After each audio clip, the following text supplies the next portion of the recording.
Today I'm going to show you a fast and easy way to transform your boring and bland bathroom into this beautiful bathroom. And you can have all this done over a weekend. Here are the materials and tools you will need to do this project.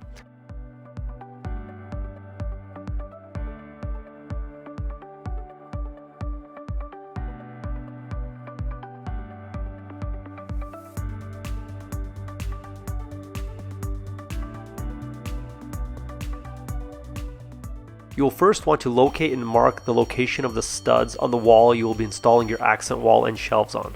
Use a laser level to help you mark a straight line from top to bottom. Now, using a chalk line with a washable chalk, we'll snap a line. This will help us locate the studs as we work our way to the top. I used a 18 gauge DeWalt cordless nailer with 2-inch brad nails to attach the planks to the wall. Make sure you're installing the planks with the tongue side facing up. You'll be nailing through the tongue at a downward angle. This will give you a clean look with no nail holes to fill afterward. If you decide with a shiplap instead, this also applies.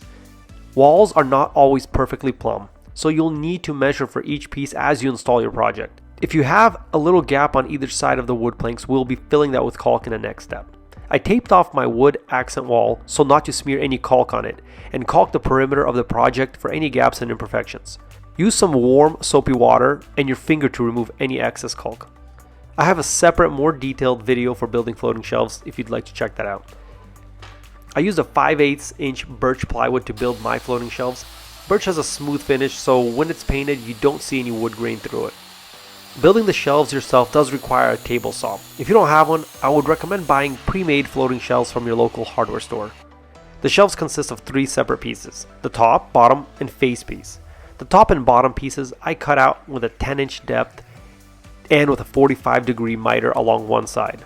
The face piece is 3 inches wide with 2 sides mitered.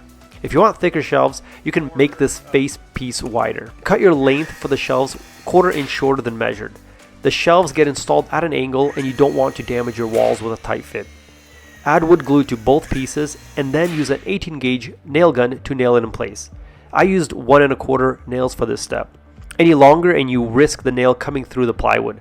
Space out your nails every 4 inches or so. Make sure to wipe off any glue excess right away with a wet rag. Now, set your shelves to the side to let dry for 24 hours. While the shelves dry, we will install ledger boards for the shelves to slide onto. The ledger boards are what hold the shelves in place. Ledger boards are mounted to the wall and the shelf itself goes over them like a sleeve. Now the shelves are ready for some sanding. I used 220 grit sandpaper to get a smooth finish. I used a cheap paint spray from Home Depot to give my shelves a flawless look. You can also achieve this look using a paint roller with a roller designed for doors and cabinets to get that smooth finish. I installed the shelves about 2 hours after my last coat. Depending on how snug your ledger board fit was with your shelves, really there's no need for nails. I caulked the gaps on either side of the shelves with white caulk and that finished the look. Now just add some decorations and extra toilet paper to the shelves and you are good to enjoy your new throne room.